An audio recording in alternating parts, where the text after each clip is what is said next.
శ్రీరామచంద్రాయ నమః. శ్రీ సీతారామాభ్యాం నమః. శ్రీమద్ వాల్మీకి రామాయణము అరణ్యకాండము 69వ సర్గము. రామలక్ష్మణులు దండకవనమును క్రౌంచారణ్యమును దాటి ముందునకు సాగుట. అయోముఖి అను రాక్షసి దారిలో వారికి అడ్డు వచ్చి అసభ్యముగా ప్రవర్తింపగా లక్ష్మణుడు ఆమె ముక్కు చెవులను కోయుట, ఆమె పారిపోవుట. కబంధుడు అను రాక్షసుని చేతులలో బంధింపబడినప్పుడు లక్ష్మణుడు వ్యథచెందుట, శ్రీరాముడు ఆయనకు ధైర్యము చెప్పుట. రామలక్ష్మణులు జటాయువునకు జలతర్పణములను విడిచిన పిమ్మట ఆ ఇరువురును వనములలో సీతాదేవిని వెదకుచూ నైరుతి దిశగా ముందునకు సాగిరి. ధనుర్బాణములను ఖడ్గములను ధరించియున్న ఆ ఇక్ష్వాకు వంశపు రాజకుమారులు ఇద్దరును నైరుతి దిశయందు వెళ్ళుచూ ఇంతవరకు ఎవ్వరునూ అడిగిడని మార్గమున ప్రవేశించిరి. వారు ప్రవేశించిన ఆ అరణ్యమునందు పెక్కు పొదలు, వృక్షములు, తీగెలు దట్టముగా అలముకొని ఉండుటచే అందు కాలు మోపుటకును వీలు లేకుండెను. అది చూచుటకు భయంకరముగానుండెను.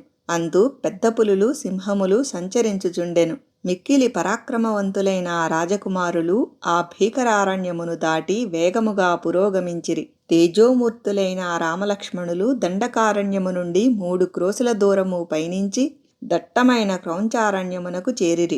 ఆ వనమునందలి పలు వన్నెల వృక్షములన్నీయును రంగురంగుల మేఘముల వలె శోభిల్లుచుండెను.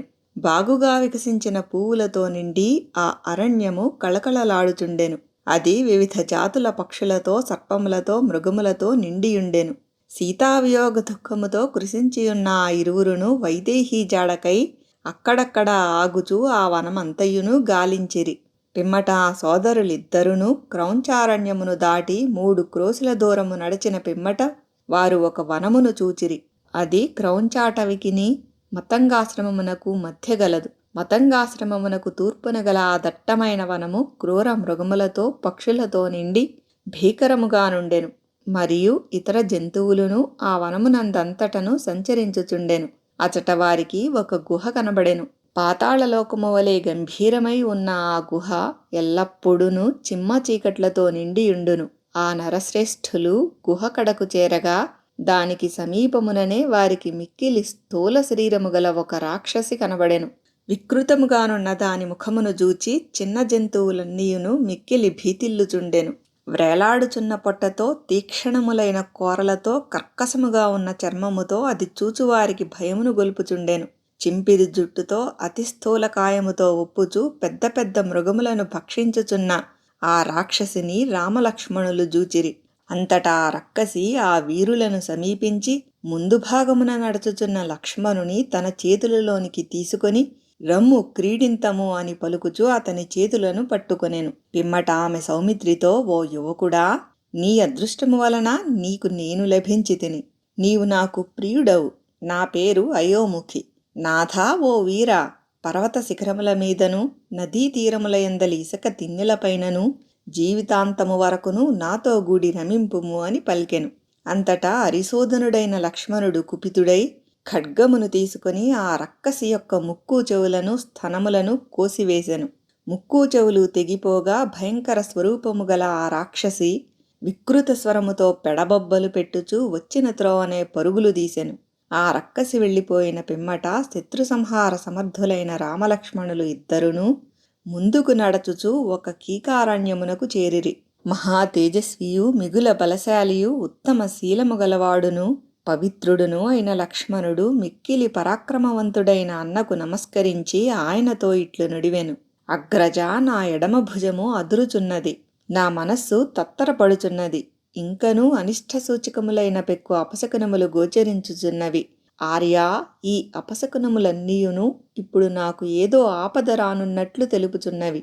కనుక నా పలుకులను ఆలకించి విపత్తును ఎదుర్కొనుటకు సర్వసన్నద్ధుడవై ఉండుము. మిక్కిలి భయంకరమైన వంచులకము అనగా కన్నవాలము అను పక్షి పెద్దగా అరచుచున్నది. ఇది మనకు యుద్ధమున విజయ సూచకము. ఆ ఇరువురును సీతాదేవి కొరకై శక్తిగొలది ఆ వనమును గాలించుచుండగా ఆ అరణ్యమును బ్రద్దలు గావించుచున్నదా అనునట్లు దద్దరిల్లజేయిచు ఒక మహాధ్వని వినబడెను. అప్పుడు చెలరేగిన ఒక ప్రచండ వాయువు గగనము వరకు వ్యాపించుచున్నట్లు వీచెను.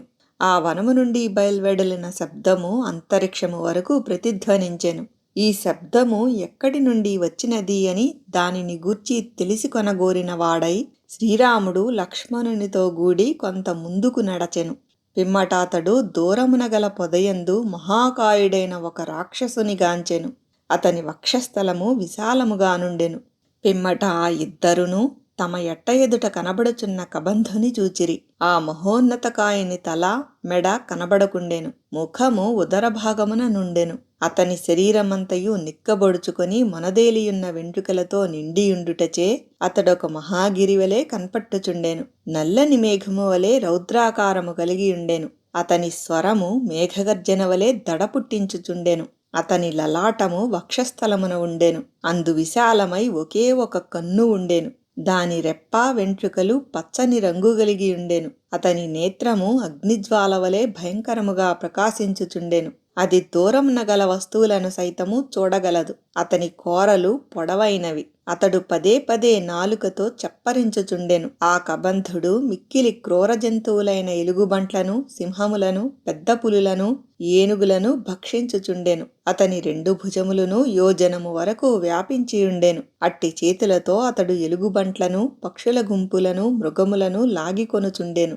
పెక్కు మృగముల గుంపులను ఈడ్చుకొని వచ్చుచుండెను. అట్టి ఆ కబంధుడు తన సమీపమునకు వచ్చిన రామలక్ష్మణుల దారిని అడ్డగించి నిలిచెను.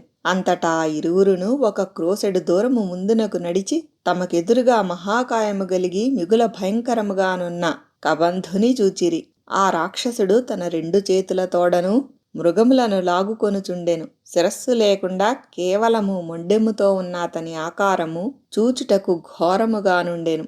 మహాబాహు అయిన ఆ కబంధుడు మిక్కిలి పొడవైన తన చేతులను బాగుగా చాచి రామలక్ష్మణులను ఇద్దరినీ ఒక్కసారిగా పట్టుకొని బలము కొలది వారిని పీడించుచూ తన కడకు లాగికొనెను.